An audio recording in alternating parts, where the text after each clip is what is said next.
देखिए अब हम लाइन एंड प्लेन ये चैप्टर पढ़ने वाले हैं। इस चैप्टर की थोड़ी सी थ्योरी देखेंगे, शॉर्टकट्स देखेंगे, फिर इसके एमसीक्यू सॉल्व करेंगे। देखिए जैसे कि आपको पता है इसमें से मैक्सिमम पोर्शन लगभग एक 40 to 45% जो पोर्शन है वो पोर्शन डिलीट हो चुका है। इसलिए हमें ज़्यादातर फोकस करना है कंसेप्ट के किसके, लाइन के।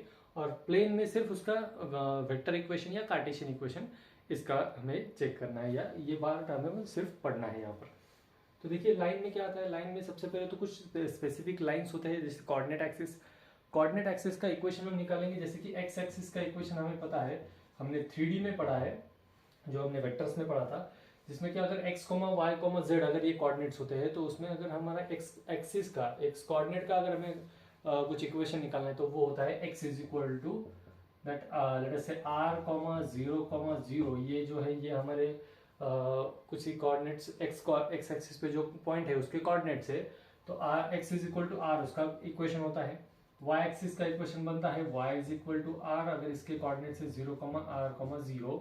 और z एक्सिस का इक्वेशन बनता है z is equal to r अगर इसके इक्वेशन है, इसका कोऑर्डिनेट्स है 0, 0, r।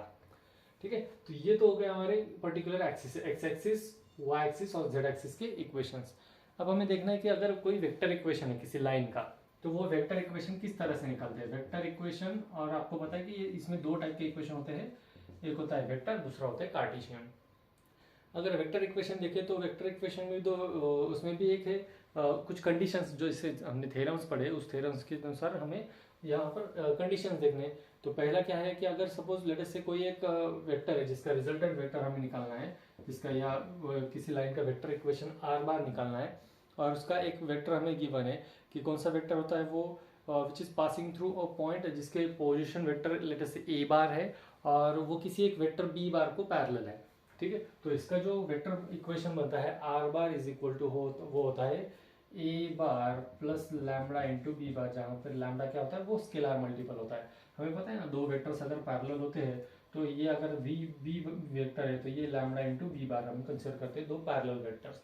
ठीक है, तो passing through a bar and parallel to b bar अगर ऐसा है तो r bar is equal to a bar plus lambda into B bar, ये इस तरह से हम इसको इसका इक्वेशन निकाल सकते हैं।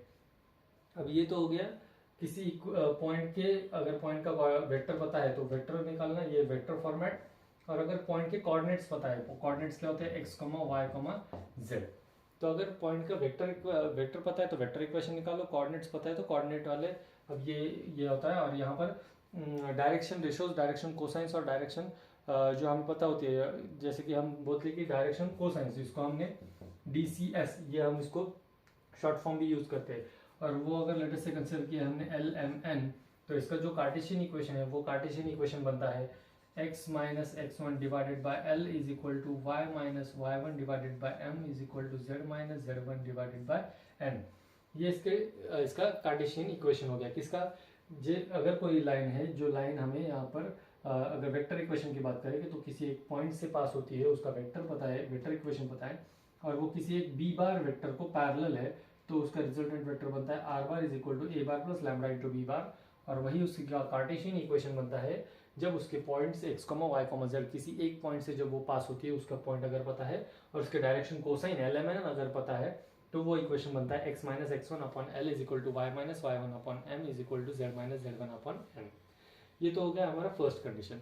अब सेकंड कंडीशन देखेंगे। इसमें एक स्पेशल केस इसी है कि लेट अस सी ये जो पॉइंट है, जिस पॉइंट में से हमारा ये वेक्टर पास होता है, उसमें अगर समझो ये पॉइंट जो है वो जीरो वेक्टर मतलब ओरिजिन है, तो ओरिजिन है तो यहाँ पर तो कुछ आएगा ही नहीं, तो डायरेक्टली ये इक्वेशन क्या बनेगा, this equation transforms r bar is equal to lambda into B bar. बस ये एक शॉर्टकट याद रखो, कभी काम में आ सकता है। अब नेक्स्ट केस है, ये था एक पॉइंट और एक इसको पैरेलल, लेकिन अब हम क्या करने वाले नेक्स्ट कंसेप्ट में, लाइन और इक्वेशन ऑफ लाइन, वो फिर वेक्टर इक्वेशन हो सकता है या फिर कार्टेशियन इक्वेशन हो सकता है, जिसमें ये पास होता है दो पॉइंट से, passing through two points, two point से पास होने वाली लाइन का वेक्टर इक्वेशन और कार्टेशियन इक्वेशन अब हम निकालेंगे। देखिए बहुत इजी होता है ये, इसमें कुछ ऐसा टेंशन लेने वाली बात नहीं है। वेक्टर इक्वेशन में दो पॉइंट है, मतलब दो पॉइंट का पोजीशन वेक्टर होगा, ए बार एक होगा, दूसरे का बी बार होगा। तो r bar is equal to, इसका जो रिलेशन हमें मिलता है वो r bar is equal to, देखिए ये थ्योरम भी हम वहां पर रेगुलर में पढ़ चुके हैं, तो इसका जो इक्वेशन होता है वो होता है are bar is equal to a bar plus 1, इसका वैसे तो होता है are bar is equal to 1 minus lambda into a bar plus lambda into B bar, ठीक है। लेकिन उसको यहाँ हम क्या करते थे, इसको करते थे a bar plus lambda into B bar minus A bar, ठीक है। इसको कैसे लिखते थे हम, 1 minus lambda into a bar plus lambda into B bar. तो अब अगर ये हमने इसको मल्टीप्लाई कर दिया लैम्बडा को, तो ये बन गया ए बार माइनस लैम्बडा ए bar plus lambda B bar, और इन दो टर्म्स में से अगर लैम्बडा कॉमन निकाल दे तो ये टर्म मिलती है। तो डायरेक्टली अगर हमें वेक्टर इक्वेशन निकालना है किसी लाइन का, तो वो यहाँ पर r bar is equal to a bar into lambda in bracket b bar minus A bar इस तरह से होगा, ठीक है। तो ये वेक्टर इक्वेशन हो गया। अभी हमें निकालना है इसका कार्टेशियन इक्वेशन। कार्टेशियन इक्वेशन निकालना है तो क्या है, बहुत सिंपल है। अगर 2 पॉइंट से पास होता है, जैसे हमारा 2 पॉइंट इक्वेशन था एक लाइन का, स्ट्रेट लाइन का, वैसे यहाँ पर है x minus x1 divided by x2 minus x1 is equal to y minus y1 divided by y2 minus y1 and z minus z1 divided by z2 minus z1, ठीक है। ये होता है हमारा 2 पॉइंट फॉर्म, अगर कार्टेशियन इक्वेशन अगर कोई line 2 point से पास हो रही हो तो। अगर इसी को हम किसी एक आर्बिट्री कांस्टेंट या किसी एक लेट अस से लैम्बडा से इक्वेट करते हैं, तो इसको हम बोलते हैं सिमेट्रिक फॉर्म, ठीक है। तो ये सिमेट्रिक फॉर्म है, और अगर ये लैम्बडा नहीं है तो इसको हम बोलते हैं Cartesian form of a line which is passing through 2 points. Now look at the next concept, जिसमें क्या है, distance of a point from a line. अब किसी भी पॉइंट का किसी एक पर्टिकुलर लाइन के साथ अगर हमें डिस्टेंस फाइंड आउट करना है, तो हम उस पॉइंट से उस लाइन पे परपेंडिकुलर ड्रॉ करते हैं। तो यहाँ पर भी यही है कि distance of a point from the line are बार, एक पॉइंट पी है जिसका पोजीशन वेक्टर है अल्फा बार, उसका किसी लाइन से अगर इक्वेशन निकालना है, और लाइन का इक्वेशन अगर हमें वेक्टर फॉर्म में गिवन है are bar is equal to a bar plus lambda into B bar, तो उसका जो फॉर्मूला है, ये फॉर्मूला हमने इस फॉर्मेट में देखा है, ये वेक्टर फॉर्मूला है वेक्टर फॉर्म में, that is under root magnitude of alpha bar minus A bar whole square minus alpha bar minus A bar dot product with b bar divided by magnitude of b bar whole square. ये जो है ये इसका vector form है, ठीक है। अगर उस पॉइंट का जो जिस पॉइंट से हमें डिस्टेंस निकालना है, ये पॉइंट का डिस्टेंस है, लेट अस से ये पी पॉइंट है, तो इसका ये पोजीशन वेक्टर अल्फा बार हो गया, ठीक है। और ये जो लाइन है, इस लाइन का इक्वेशन हमें दिया गया है are bar is equal to a bar plus lambda into B bar. तो ये लाइन से अगर इसका इक्वेशन निकालना है तो, या इसका डिस्टेंस निकालना है, तो हम ये फॉर्मूला यूज करते हैं। ये तो हो गया वेक्टर फॉर्म वाला फॉर्मूला। अगर लेट अस से आपको कार्टेशियन फॉर्म में लाइन का इक्वेशन दिया गया है, और उसमें कार्टेशियन फॉर्म में मतलब उसमें जो पॉइंट है, वो गिवन जिस पॉइंट का डिस्टेंस निकाला है वो अगर एक्स वाई जेड है, तो उस केस में आपको अगर डिस्टेंस निकालना है इस पॉइंट का इस लाइन से, मतलब पॉइंट के कोऑर्डिनेट्स यहाँ पर क्या हो सकते हैं, पॉइंट के कोऑर्डिनेट्स लेट अस से यहाँ पर एक्स वाई जेड तो ऑलरेडी फॉर्मूला में होता है, तो इसको एक्स वाई जेड कोऑर्डिनेट्स को हम कंसिडर करेंगे a comma b comma c, ठीक है। तो ये अगर आपके x coordinate a b, y coordinate b और जेड कोऑर्डिनेट सी होते हैं, तो यहाँ पर कार्टेशियन फॉर्म में अगर आपको डिस्टेंस निकालना है, distance of this point from the line x minus x1 upon L is equal to y minus y1 upon m is equal to z minus z1 upon n से, तो वो formula कुछ इस तरह से बनेगा कि under root a minus x1 whole square plus b minus y1 whole square plus c minus z1 whole square minus, ठीक है। ये एक ब्रैकेट में ये टर्म है माइनस में a minus x1 into L, ये क्या है एल एम एन, ये डायरेक्शन कोसाइन से, so a minus x1 into L plus b minus Y one into M plus c minus Z one into N whole square.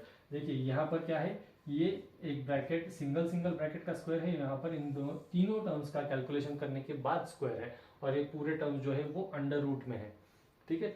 अगर suppose आपको ये इस तरह से ये फॉर्मूला याद रखना थोड़ा हार्ड जा रहा है, तो आप इसको इस फॉर्मेट में कन्वर्ट करके फिर कर सकते हो, क्योंकि पॉइंट पता है आपको, पॉइंट का पोजीशन वेक्टर पता है, फिर पोजीशन वेक्टर से आप ये इस फॉर्मेट में उसको कर सकते हो, ठीक है, कोई दिक्कत नहीं। और अगर समझो ये फॉर्मूला याद रह गया तो अच्छी बात है, यही फॉर्मूला यूज करो, ठीक है। तो 2 फॉर्मूले आपको हमने दिया है कि अगर वेक्टर फॉर्म में अगर आपको पता है तो ये फॉर्मूला यूज करो, और कार्टेशियन फॉर्म में अगर आपको पता है तो ये फॉर्मूला यूज करो, ठीक है। ये फॉर्मूला है हमारे किसके लिए, distance of a point from a line, किसी एक लाइन से अगर हमें डिस्टेंस निकालना है तो उसके लिए ये फॉर्मूले हम यूज करेंगे। अगला कंसेप्ट है हमारा डिस्टेंस बिटवीन स्क्यू लाइन्स। देखिए जैसे मैंने कहा था कि अगला कंसेप्ट हमारा है distance between the skew lines. अब स्क्यू लाइन्स मतलब क्या होती है, these are the lines which are appear to be perpendicular. ऐसी लाइन से जो परपेंडिकुलर दिखती तो है लेकिन ये परपेंडिकुलर होती नहीं है, ठीक है। अब देखिए ये जो 2 लाइन है मेरे हाथ में, आपको मैं दिख रहा हूँ, तो ये दो लाइंस जो है, ये लाइंस वैसे तो दिख रही परपेंडिकुलर, लेकिन जैसे ही मैंने इनका एंगल चेंज किया तो ये परपेंडिकुलर है क्या, एक दूसरे को इंटरसेक्ट होती है क्या, नहीं। सो इन दो लाइंस को हम कहते हैं कि ये स्क्यू लाइंस है, ठीक है। ये अज्यूम की जाती है, ये ऐसे दिखती है कि ये इंटरसेक्ट हो रही है, लेकिन ये इंटरसेक्ट नहीं हो रही है, ठीक है, क्योंकि ये जो है ये अलग अलग प्लेन में है, ठीक है। तो इन दो लाइंस को हम कहेंगे स्क्यू लाइंस, या ऐसे दो लाइंस को कहेंगे स्क्यू लाइंस, ठीक है, जो एक प्लेन में नहीं है, ठीक है, और एक दूसरे को वो पैरेलल भी नहीं है, ठीक है। उस केस में लाइंस पैरेलल नहीं है, प्लेन पैरेलल है उसमें, ठीक है। तो इस केस में अगर इसमें हमें स्क्यू लाइंस का अगर डिस्टेंस निकालना है, या उन दोनों में का शॉर्टेस्ट डिस्टेंस कहेंगे हम, ये जो डिस्टेंस है ये होता है शॉर्टेस्ट डिस्टेंस, ये डिस्टेंस कौन सा होता है, शॉर्टेस्ट डिस्टेंस। तो वो अगर निकालना है, देखिए लाइन के जो दो लाइन में के डिस्टेंस हमें निकालने हैं, वो दो लाइंस अगर लेट से वेक्टर इक्वेशन अगर उन दो लाइंस का हमें पता है, तो उसमें r1 bar is equal to a1 bar plus lambda into b1 bar and r2 bar is equal to a2 bar plus lambda into b2 bar, ये दो लाइंस के इक्वेशन है हमारे पास। तो अगर इन दो लाइंस, इन दो स्क्यू लाइंस, ये कैसी लाइंस है, ये दोनों स्क्यू लाइंस है, तो इसमें का अगर शॉर्टेस्ट डिस्टेंस निकालना है तो उसका फॉर्मूला है हमारे पास d is equal to b1 cross b2 in dot product with a2 minus a1। ये b1 b2 a2 a1 ये जो है यहाँ के ये a1 a2 ये पॉइंट के पोजीशन वेक्टर्स है, और b1 b2 ये किसी लाइन को या किसी वेक्टर को पैरेलल वेक्टर्स है, ठीक है। तो इन दोनों का क्रॉस प्रोडक्ट निकालो, इनका सब्ट्रैक्शन लो, और इन दोनों का ले लो आप स्केलर प्रोडक्ट, और फिर डिवीजन में ये जो इनका क्रॉस प्रोडक्ट निकाला है, उस क्रॉस प्रोडक्ट का ही मैग्नीट्यूड निकालो, ये आपको डिस्टेंस मिल जाएगा, ठीक है। तो ये तो इसमें बहुत इजी है, ये जो है ये वेक्टर इक्वेशन या वेक्टर फॉर्म में जब इक्वेशन पता होता है ये एकदम इजी है, क्योंकि ये फॉर्मूला भी हमें याद करने के लिए थोड़ा सा इजी है। लेकिन अगर सपोज कोई दो लाइंस के इक्वेशन हमारे पास यहाँ पर कार्टेशियन फॉर्मेट में गिवन है, तो उस कार्टेशियन फॉर्मेट में अगर गिवन है तो हम उसे क्या करेंगे, उसको याद रखने की एक ट्रिक है। देखो ये लाइन का इक्वेशन है, अनडाउटेडली ये दो जो है ये दो लाइन्स है, x minus x1 upon a1 is equal to y minus y1 upon b1 is equal to z minus z1 upon c1, ये एक लाइन का इक्वेशन लेट अस से लाइन L1 का। और x minus x2 upon a2 is equal to y minus y2 upon b2 is equal to z minus z2 upon c2, ये दूसरी line है late us से L2। ये दोनों स्क्यू लाइंस है, और इन दोनों में का डिस्टेंस अगर हमें निकालना है तो हम ये फॉर्मूला यूज करते हैं कि देखिए यहाँ पर डिटर्मिनेंट लिया है हमने, डिटर्मिनेंट किस किस का, x2 माइनस x1 इन दोनों का difference, y2 minus y1 z2 minus z1, ठीक है। फिर इनके जो डायरेक्शन कोसाइन से यहाँ पर है, ये a1 b1 c1 a2 b2 c2 a1 b1 c1 a2 b2 c2, इनका हमने एक डिटर्मिनेंट बनवा लिया, और वो डिटर्मिनेंट फिर हम सॉल्व करते हैं, ठीक है। और इसकी डिवीजन में देखिए ये जो डिटर्मिनेंट है ना, इसी के रिलेटेड सारे टर्म्स इसके डिनोमिनेटर में है, ठीक है। तो ये a1 इंटू बी टू, देखो a1 into b two minus a2 into b1 whole square, इन दो टर्म्स का क्रॉस मल्टीप्लीकेशन, जैसे हम डिटर्मिनेंट सॉल्व करने के लिए करते हैं ना, ये दोनों का क्रॉस मल्टीप्लीकेशन माइनस ये दोनों का क्रॉस मल्टीप्लीकेशन, ठीक है। सेम वही हमें यहाँ पर करना है, ठीक है। फिर a1 into c2 minus a2 into c1 का whole square plus b1 into c2 minus b2 into c1 का होल स्क्वायर, ये हमारा फॉर्मूला है, डिस्टेंस फॉर्मूला। किसके लिए, कि अगर समझो किसी दो स्क्यू लाइंस में का अगर हमें डिस्टेंस निकालना है, शॉर्टेस्ट डिस्टेंस निकालना है, तो ये कार्टेशियन इक्वेशन में अगर लाइंस गिवन है तो ये फॉर्मूला यूज करेंगे, और अगर वेक्टर इक्वेशन में लाइंस का इक्वेशन पता है तो ये फॉर्मूला यूज करेंगे हम, ठीक है। और इसमें भी एक स्पेशल केस है, क्या है स्पेशल केस, कि अगर ये दो जो स्क्यू लाइंस है, लेट अस से ऐसा कंसिडर किया गया कि ये जो स्क्यू लाइंस है, इन दो लाइंस में जो इंटरसेक्शन है वो है, मतलब these two skew lines intersect each other, ये दोनों स्क्यू लाइंस एक दूसरे को इंटरसेक्ट करती है, तो उस केस में क्या बन जाएगा, वो डिस्टेंस जो है वो डिस्टेंस इज इक्वल टू 0 बनेगा, ठीक है। क्योंकि हमें डेफिनेशन में बताया गया कि ये लाइंस ऐसी होती है, ये दिखती तो है यहाँ पर इंटरसेक्टिंग लेकिन होती नहीं है, लेकिन फिर भी लेटर से उसमें ऐसा कंसिडर किया गया कि ये दो लाइंस अगर इंटरसेक्ट होती है तो उस केस में ये जो डिटर्मिनेंट है, इस डिटर्मिनेंट की वैल्यू बन जाती है 0, ठीक है। क्यों बनेगी 0, क्योंकि हमें पता है कि डिस्टेंस अगर 0 है, मतलब इसका न्यूमरेटर, ये एक रेशियो हो गया ना, डिस्टेंस इज इक्वल टू ये determinant divided by under root वाली ये टर्म, तो ये जो न्यूमरेटर है दैट न्यूमरेटर बिकम 0, क्योंकि अगर ये डिस्टेंस दोनों दो लाइंस में अगर डिस्टेंस है तो वो डिस्टेंस अगर 0 बन गया, इस तरह से डिस्टेंस अगर 0 बन गया तो वो डिस्टेंस 0 बना, मतलब उसका न्यूमरेटर 0 होगा, क्योंकि डिनोमिनेटर तो 0 हो सकता है, ठीक है। इसलिए यहाँ पर न्यूमरेटर 0 बन गया, मतलब ये डिटर्मिनेंट 0 बना, तो ये डिटर्मिनेंट की वैल्यू आप इक्वल टू 0 करते हुए यहाँ से कोई एक वैल्यू अगर मिसिंग है तो उसके बेस्ट एग्जांपल आ सकता है। जैसे यहाँ पर फर्स्ट लाइन जो है उसका A1 B1 C1 में से कोई A1 या B1 कोई एक वैल्यू मिसिंग है, तो आपको यहाँ पर ये बाकी के कंटेंट जो है वो गिवन होंगे, और आपको फिर A1 B1 या C1 इसमें से जो भी, या A2 B2 C2 छह कोऑर्डिनेट्स में से या 6 पॉइंट्स में से कुछ भी अगर मिसिंग है तो वो आपको निकालना पड़ेगा। बहुत ईजी क्वेश्चन है इसमें, ठीक है। तो ये हो गया हमारा distance, shortest distance between skew lines की दो फॉर्मूले, एक वेक्टर इक्वेशन वाला, एक कार्टेशियन इक्वेशन वाला। Now the last part of this line chapter, distance or the shortest distance between parallel lines। दो पैरेलल लाइंस में का डिस्टेंस अगर हमें निकालना है तो हम क्या करेंगे।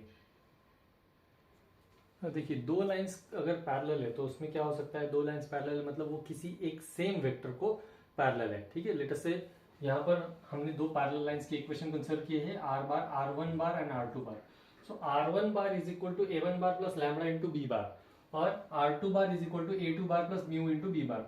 अब इसमें ये वैल्यू बी बार और ये बी बार ये चेंज क्यों नहीं हुई, क्योंकि ये दो लाइंस पैरेलल हैं, ये किसी दो पॉइंट में से पास हो रहे हैं, ये किसी दो पॉइंट में से पास हो रहे हैं। एक पॉइंट का पोजीशन वेक्टर A1 है, दूसरे पॉइंट का पोजीशन वेक्टर A2 है, तो एक पॉइंट में से दो तो पैरेलल लाइन पास नहीं हो सकते, इसलिए यहाँ पर ये दो अलग अलग पॉइंट में से दो अलग अलग लाइंस पास हो रहे हैं, लेकिन वो किसी सेम वेक्टर बी बार को पैरेलल है, ठीक है। तो सेम वेक्टर बी बार को पैरेलल है तो एक जो वेक्टर पैरेलल है उसका मल्टीपल लैम्बडा है, दूसरा वेक्टर जो पैरेलल है, दूसरी लाइन जो पैरेलल है उसका जो स्केलर मल्टीपल है वो म्यू है, इसलिए यहाँ पर ये दो इक्वेशन इस तरह से आ गए, R1 bar is equal to A1 bar plus lambda into B bar and R2 bar is equal to A2 bar plus mu into B bar. तो इन दोनों पैरेलल लाइंस का अगर डिस्टेंस निकालना है तो वो डिस्टेंस बनता है D is equal to mod of A2 minus A1 means A2 bar minus A1 bar cross B bar divided by magnitude of B bar. अब इसी को थोड़ा सा एडवांस हम क्या कर सकते हैं, देखिए ये A2 बार माइनस A1 बार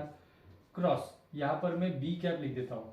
अब ये B कैप क्या हो गया, क्योंकि देखो हमें पता है magnitude of when we divide any vector by its magnitude, कोई भी एक वेक्टर है B बार, अगर उस वेक्टर B बार को हम इस मैग्नीट्यूड से डिवाइड करते हैं तो ये मिलता है हमें unit vector along that particular given vector, ठीक है। तो यहाँ पर B बार वेक्टर है हमारा, उसको अगर हम उससे मैग्नीट्यूड से डिवाइड करते हैं तो उसका यूनिट वेक्टर मिल गया, दैट इज B कैप, ठीक है। तो ये भी हमारा डिस्टेंस का फॉर्मूला है, इन दोनों में से कोई भी हम यूज कर सकते हैं, जो आपका एन वक्त पे याद आ जाए वो आप यूज कर सकते हो। ये हो गया पूरा लाइन का सेक्शन। अब पूरा लाइन का सेक्शन तो बहुत जल्दी खत्म हो गया, अभी प्लेन का देखेंगे, और सेम ऐसे ही हमारे एमसीक्यूज का भी हम कंटिन्यू करने वाले हैं। Now look at the next part, that is of the plane।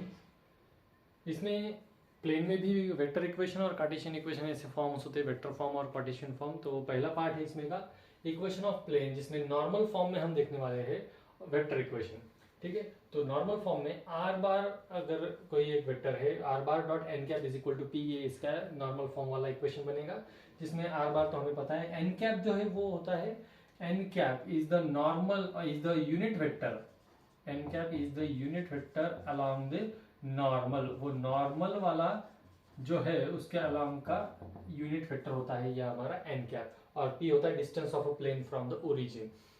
देखिए प्लेन की सिस्टम में हमने 3D में पढ़ा है, जैसे हमने मतलब वेक्टर चैप्टर की एंडिंग में, तो यहाँ पर ये जो है वो ओरिजिन वाला पॉइंट जो है, उस पॉइंट से उस प्लेन का डिस्टेंस, जो प्लेन चाहिए हमें, जो रिक्वायर्ड प्लेन है, उस रिक्वायर्ड प्लेन का ओरिजिन से डिस्टेंस हमें गिवन होता है p, और एन कैप अगर यूनिट वेक्टर पता होगा तो हम उसका इक्वेशन निकाल सकते हैं।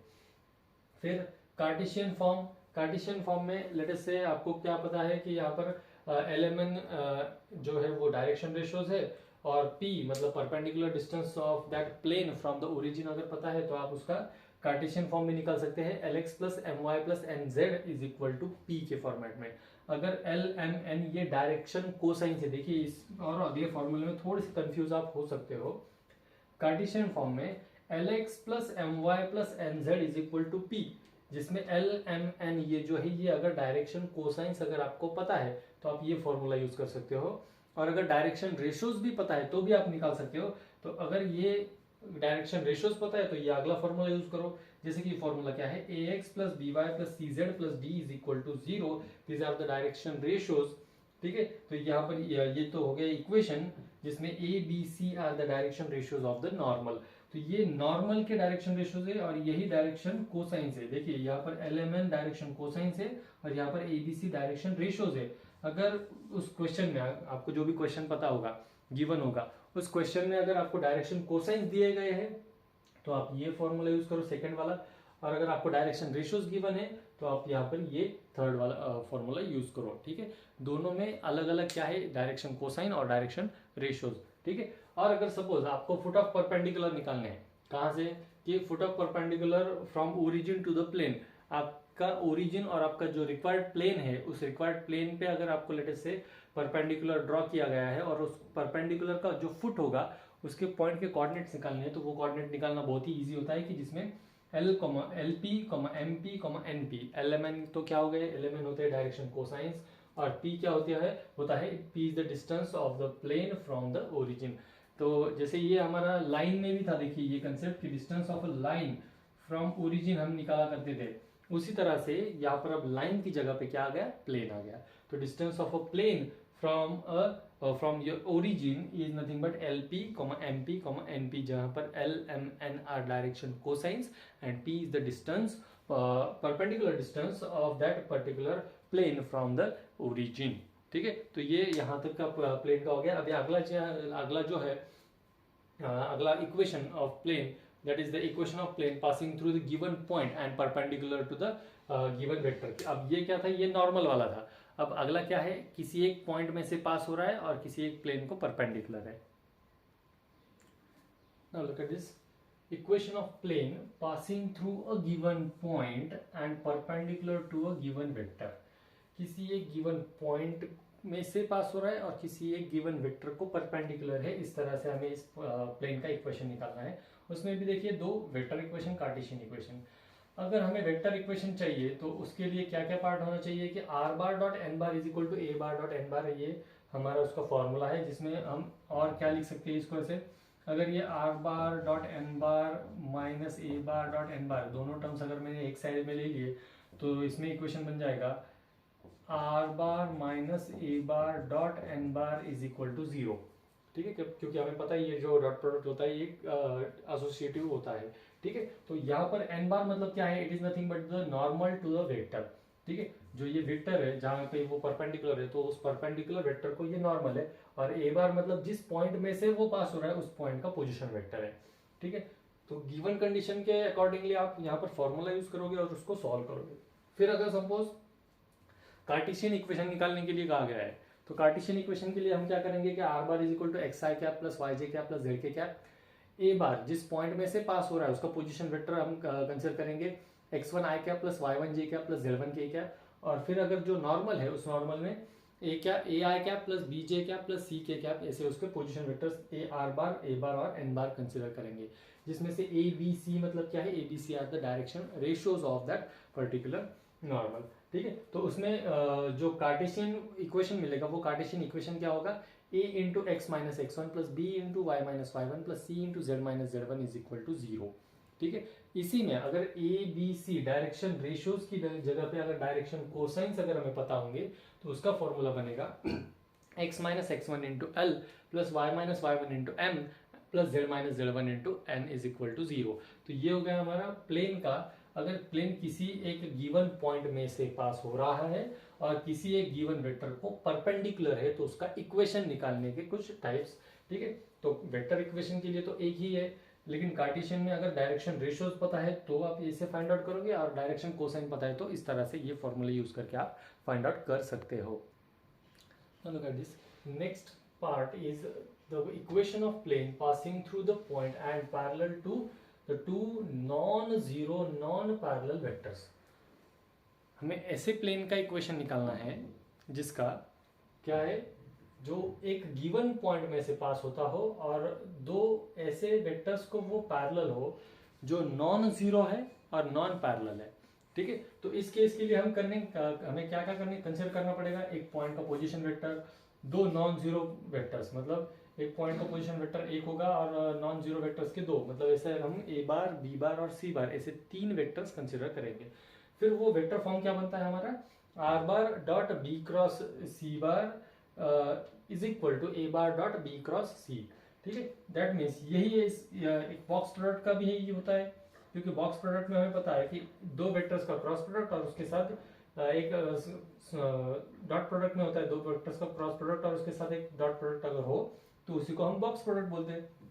तो r bar B bar C bar, box product of are bar B bar C bar is equal to box product of a bar B bar C bar. ये अगर हम करते हैं तो यहाँ पर हमें इसका फॉर्मूला या यहाँ पर इसका इक्वेशन मिल सकता है। इसी को अगर हमें करना है तो हम ऐसा भी कर सकते हैं, are bar B bar C bar minus A bar B bar C bar is equal to 0। ठीक है, तो ये भी हमारा एक फॉर्म हो सकता है। अगर आपको वेक्टर फॉर्म ही निकालना है तो ये तीनों में से कोई भी एक फॉर्मूला यूज करो, आपको इक्वेशन मिल जाएगा। अब इसी का अगर हमें कार्टेशियन इक्वेशन निकालना है तो हमें, जैसे कि हमने कहा था कि हमें तीन वेक्टर और अलग से कंसिडर करने पड़ेंगे। एक होगा हमारा आर वेक्टर एक्स आई cap plus Y J cap plus Z K cap. दूसरा होगा ए बार, जिसमें से जिस पॉइंट में से वो वेक्टर वो प्लेन पास हो रहा है, x1 y1 z1 अगर उसके कोऑर्डिनेट्स है तो x I cap plus x1 i cap plus y1 j cap plus z1 k cap, ये इसका पोजीशन वेक्टर हो गया। और दो non zero non parallel vectors जो है वो हो गए हमारे बी बार और सी बार, जिसमें से b1 i cap plus b2 j cap plus b3 k cap और c1 i cap plus c2 j cap plus c3 k cap. ये इसके बी बार और सी बार ऐसे दो वेक्टर्स बन गए। तो उसका अगर कार्टेशियन इक्वेशन निकालना है तो हमारे पास डायरेक्टली हम फॉर्मूला लिखेंगे box product of are bar minus A bar B bar और सी बार। इन तीनों क्वांटिटीज का हमें बॉक्स प्रोडक्ट निकालना है। तो आर बार माइनस ए बार, आर बार माइनस ए बार, देखो आर बार माइनस ए बार करोगे x I cap minus x1 i cap, that means x minus x1 i cap. So ये x minus x1 यहाँ पर आ गया। फिर y माइनस y1, फिर z minus z1, फिर b1 b2 b3 b1 b2 b3 c1 c2 c3 c1 c2 c3। ये जो determinant है ये डिटर्मिनेंट इज इक्वल टू 0 अगर आप सॉल्व करते हो तो आपका इसका कार्टेशियन इक्वेशन मिल जाता है। ये हो गया हमारा वेक्टर फॉर्म, ये हो गया हमारा कार्टेशियन फॉर्म। अब हम देखेंगे पैरामेट्रिक फॉर्म। पैरामेट्रिक फॉर्म में क्या है कि अगर लेट से एक पॉइंट और नॉन जीरो वेक्टर्स अगर हमें पता है, जैसे यहाँ पर ए बार बी बार सी बार हमने कंसिडर किए हैं, तो डायरेक्टली हम लिख सकते हैं are bar is equal to a bar plus lambda into B bar plus mu into c bar, जहाँ पर लैम्डा और म्यू ये क्या है, ये दो इसके स्केलर मल्टीपल्स है बी बार और सी बार के लिए। ठीक है, तो ये जो होगा ये आपके तीनों इक्वेशंस के फॉर्मेट हो गए। किस इक्वेशन के लिए? Equation of plane passing through a given point and parallel to non zero non parallel two vectors. ठीक है, तो इस तरह से ये फॉर्मूला यूज करके आप इसके ऊपर आने वाला कोई भी क्वेश्चन सॉल्व कर सकते हो। No next is equation of plane passing through three non collinear points, जिसमें से नॉन कोलिनियर पॉइंट्स कौन कौन से हैं? ए पॉइंट जिसका पोजीशन वेक्टर ए बार है, बी पॉइंट जिसका पोजीशन वेक्टर बी बार है, और सी पॉइंट जिसका पोजीशन वेक्टर सी बार है। तो इन तीन पॉइंट्स में से पास होने वाला, इन तीनों पॉइंट्स में से पास होने वाले प्लेन का हमें इक्वेशन निकालना है। लेकिन तीनों पॉइंट्स कैसे है? All the three points are non collinear. ठीक है, तो नॉन कोलिनियर है तो उसका जो पोजीशन वेक्टर है हमने कैसा कंसीडर किया, तो इसका इक्वेशन हम इस तरह से लिख सकते हैं, that is r bar dot a B bar cross A C bar is equal to a bar dot a B bar cross A C bar, जिसमें से हमें पता है कि ये जो ए बी बार है ये कैसे निकलता है, ये बी बार माइनस ए बार से निकलता है। ए सी बार कैसे आता है? सी बार माइनस ए बार से आता है। और इसी केस में और आगे जाके जब हम चेक करेंगे तो ये A B bar cross A C bar it is nothing but a vector. ठीक है, इस वेक्टर से कैसे मिलेगा? अगर ये ए बी बार वेक्टर है, ये ए सी बार वेक्टर है, तो इसका क्रॉस प्रोडक्ट लेते हैं तो इसको परपेंडिकुलर आने वाला वेक्टर मिलता है हमें। That is we can say that this is the normal vector. So r bar dot N bar is equal to again a bar dot N bar ही हमें रिजल्ट मिलेगा। तो अगर आपको यहाँ पर थ्री नॉन कोलिनियर पॉइंट्स भी अगर गिवन है और उसमें से पास होने वाला कोई अगर प्लेन निकालना है तो उसके लिए भी फॉर्मूला आपका लगभग पैटर्न तो सेम है, लेकिन थोड़ा सा चेंज क्या हो रहा है, यहाँ पर एन बार की जगह पे ए बी बार क्रॉस ए सी बार आ रहा है।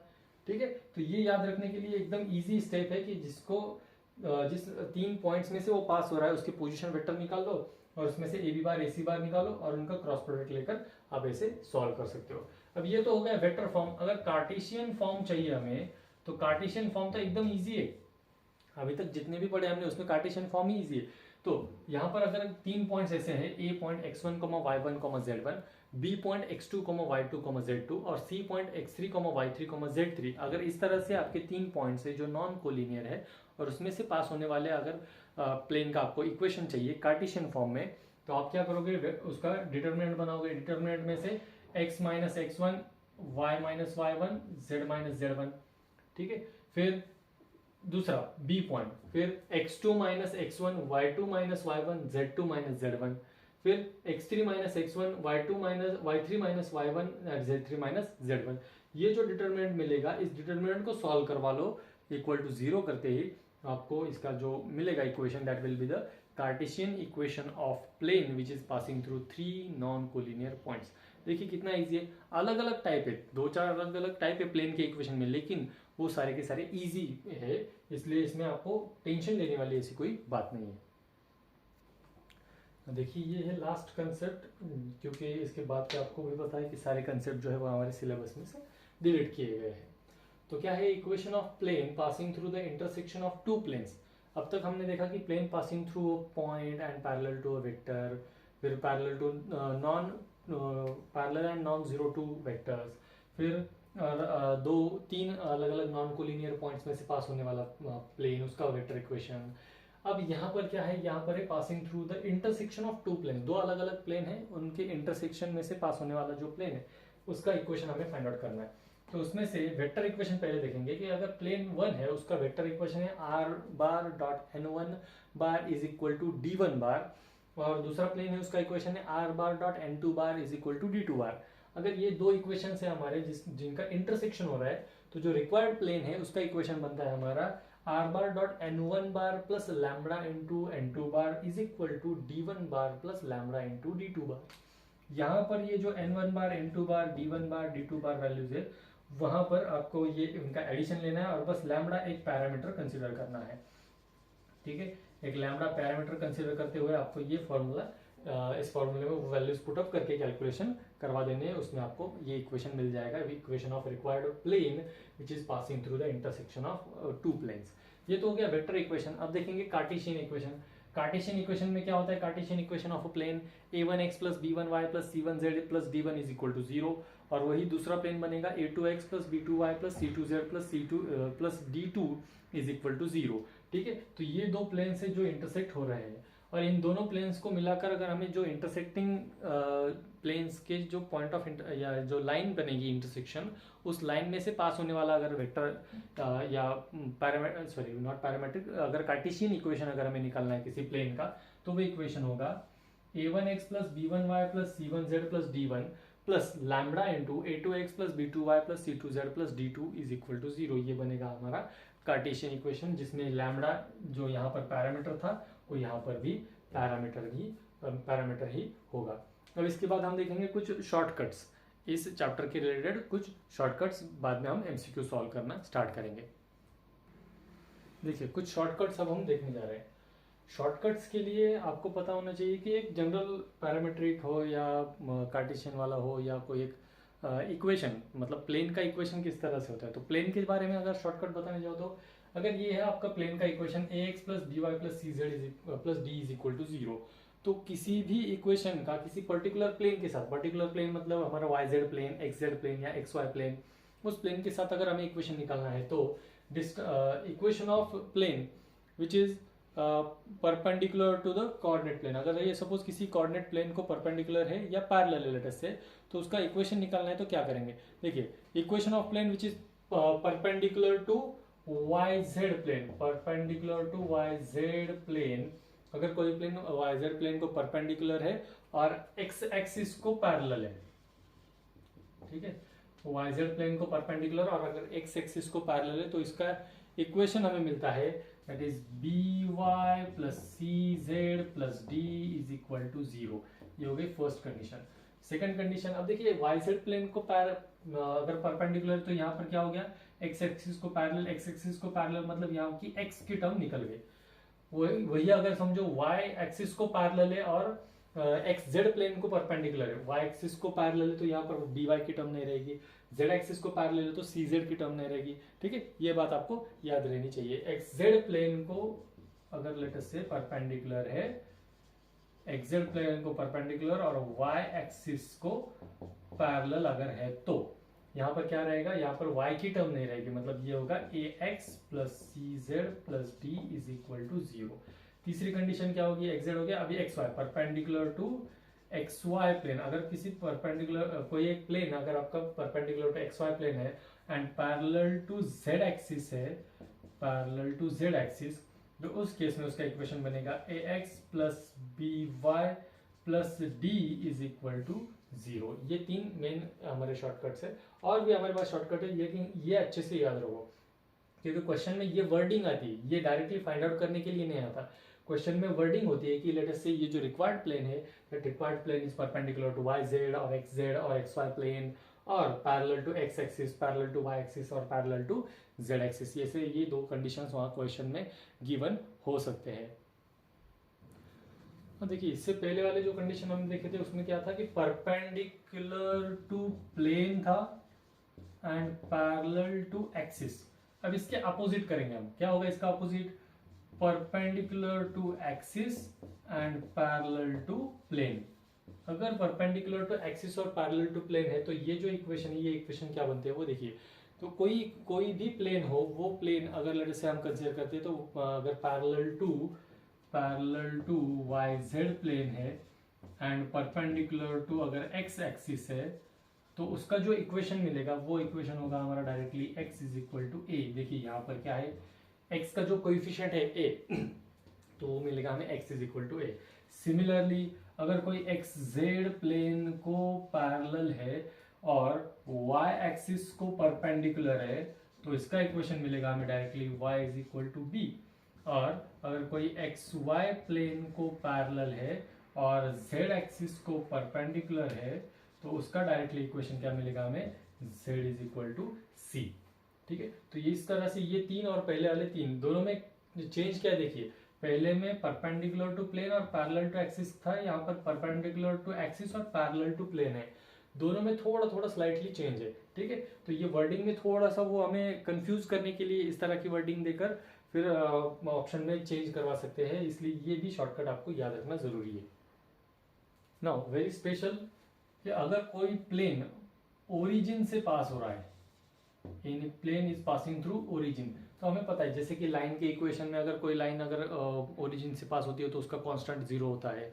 ठीक है, सिमिलरली वैसे ही यहाँ पर अगर किसी प्लेन, कोई एक प्लेन है X plus B Y plus C Z plus D is equal to 0, ये प्लेन अगर ओरिजिन से पास होता है तो उसका इक्वेशन बनता है a x plus B Y plus C z is equal to 0। ठीक है, तो यहाँ पर ये आपको इक्वेशन मिल जाएगा उस प्लेन का, कौन सा प्लेन, जो ओरिजिन से पास होता है। अब देखिए इसमें एक और स्पेशल हम प्लेन का इक्वेशन देखेंगे। अगर कोई प्लेन है जो 3 पॉइंट्स में से पास हो रहा है, उन तीनों पॉइंट्स के कोऑर्डिनेट्स देखिए क्या होंगे, x1 y1 z1, x2 y2 z2, x3 y3 z3। अगर ये 3 पॉइंट्स है जिसमें से हमारा एक प्लेन पास होता है, और उसमें भी एक क्रिटिकल एक स्पेशल कंडीशन ऐसी है इन कोऑर्डिनेट्स के जो रिलेशन है उन रिलेशन में, कि अगर suppose x1 plus y1 plus z1 is equal to x2 plus y2 plus z2 is equal to x3 plus y3 plus z3 is equal to let us say कुछ लैम्बडा या k कोई constant है, मतलब तीनों का जब हम एडिशन करेंगे तो ये एडिशन अगर इक्वल आती है तो हम डायरेक्टली उस मतलब जो भी इक्वेशन होगा हमारा, उस इक्वेशन रिक्वायर्ड प्लेन का इक्वेशन लिख सकते हैं directly x plus Y plus Z is equal to K.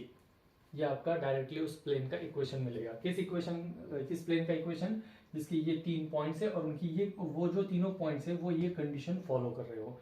ठीक है, तीनों कोऑर्डिनेट्स की एडिशन, इसके तीनों कोऑर्डिनेट्स की एडिशन और तीसरे पॉइंट के भी तीनों कोऑर्डिनेट्स की एडिशन सेम है, तो आपको डायरेक्टली ये इक्वेशन मिल जाता है x plus Y plus Z is equal to K. ठीक है, फिर the equation of plane which is parallel to, अगर हमारा r bar dot n bar is equal to p, ये जो है ये हमारा कोई एक प्लेन है, इस प्लेन को अगर पैरेलल प्लेन का अगर हमें इक्वेशन निकालना है तो वो निकालना बहुत ही इजी है कि वो मिल जाता है r bar dot n bar is equal to p1। जैसे दो पैरेलल लाइन में सिर्फ कांस्टेंट चेंज होता है, बाकी सब सेम रहता है, वैसे यहाँ पर दो पैरेलल प्लेन के इक्वेशन में भी ये सेम रहेगा, सिर्फ कांस्टेंट का जो नंबर है वो चेंज हो जाएगा। अब देखिए कोई एक प्लेन जो है वो तीनों कोऑर्डिनेट एक्सिस पर कोई इंटरसेप्ट से ABC लेटर से कट करता है, x एक्सिस को A इंटरसेप्ट, y एक्सिस को B में और z एक्सिस को C में, तो उसका जो इक्वेशन है वो प्लेन का जो equation, the plane which cuts off intercepts on coordinate axis, अगर कोऑर्डिनेट एक्सिस पे अगर वो इंटरसेप्ट कट करता है तो उसका इक्वेशन मिलेगा हमें x upon A plus Y upon B plus Z upon C is equal to 1। ठीक है, ये हमें इक्वेशन मिलेगा प्लेन का। कब? जब वो पर्टिकुलर रिक्वायर्ड प्लेन जो है वो आपके कोऑर्डिनेट एक्सिस पर ए बी सी ऐसे एक्स एक्सिस वाई एक्सिस और जेड एक्सिस पे एक्स इंटरसेप्ट वाई इंटरसेप्ट और जेड इंटरसेप्ट फॉर्म करता होगा तब। ठीक है, तो once again a special type of plane, a plane which is parallel to two planes। दो प्लेन लेट से हमारे पास a1x plus b1y plus c1z plus d1 is equal to 0 and a2x plus b2y plus c2z plus d2 is equal to 0। इन दो planes को parallel है हमारा required plane और इन दो प्लेन्स के साथ इक्विडिस्टेंट भी है। तो इक्विडिस्टेंट है तो रिक्वायर्ड प्लेन का जो इक्वेशन हमें मिलेगा that equation will be A x plus B Y plus a1x plus b1y plus c1z plus d1 plus d2 divide by 2 is equal to 0। ठीक है, अब यहाँ पर देखो ये अगर दोनों पैरेलल है तो ये दोनों अगर इसको पैरेलल है तो ये दोनों भी एक दूसरे को पैरेलल होना चाहिए। मतलब ये क्या है, यहाँ पर ये a2 की जगह पे a1 आएगा, b2 की जगह पे b1 आएगा, c2 की जगह पे c1 आएगा, लेकिन ये d2 जो है ये अलग रहेगा क्योंकि अभी मैंने बताया था कि जैसे लाइंस के इक्वेशन हमने पढ़े थे, लाइंस के इक्वेशन में x और y के कोएफिशिएंट सेम रहते थे, वैसे ही पैरेलल प्लेन्स में x, y और z के कोएफिशिएंट्स सेम रहेंगे, सिर्फ कांस्टेंट की वैल्यू में चेंज होगा। तो यहाँ पर भी ये दोनों जो प्लेन है इन दो प्लेन्स को पैरेलल अपना ये प्लेन है और उनसे इक्विडिस्टेंस अगर है तो उसको कर क्या सकते हैं हम, उसमें a1x plus b1y plus c1z plus इन दोनों का मिड पॉइंट निकालो, ये d1 plus d2 divide by 2 करके इक्वल टू 0 कर दो, आपको रिक्वायर्ड प्लेन का इक्वेशन मिल जाएगा। अब ये जो थे ये थे कुछ शॉर्टकट्स, और कुछ एडिशनल 2-3 शॉर्टकट्स मैं आपको बताऊंगा, फिर हम ये एंड करते हैं। देखिए लास्ट यहाँ पर पॉइंट है हमारा कि कोई एक प्लेन है लेट अस से, वो प्लेन पैरेलल प्लेन्स है, if two planes are parallel planes और उनके बीच का डिस्टेंस अगर हमें चेक करना है, वैसे ये पार्ट ऐसा है कि ये डिलीटेड पार्ट में से भी कंसीडर किया जा सकता है। तो दो पैरेलल प्लेन्स है a1x plus b1y plus c1z plus d1 is equal to 0 and a1x plus b1y plus c1z plus d2 is equal to 0। ये दो अगर पैरेलल प्लेन्स है और इन दोनों में का डिस्टेंस हमें अगर निकालना है तो वो फॉर्मूला है mod of d1 minus d2 divided by under root a square plus b square plus c square. इस तरह से ये हम डिस्टेंस निकाल सकते हैं दो पैरेलल प्लेन्स में का। ठीक है, तो ये हो गया हमारे कुछ शॉर्टकट्स जो हमने आपको बताया है, शॉर्टकट्स और इसका पूरा थियोरेटिकल पार्ट। इससे आपको आइडिया आ जाएगा कि क्वेश्चन किस तरह से आ सकते हैं। अब हम स्टार्ट करने वाले इसके एमसीक्यूज।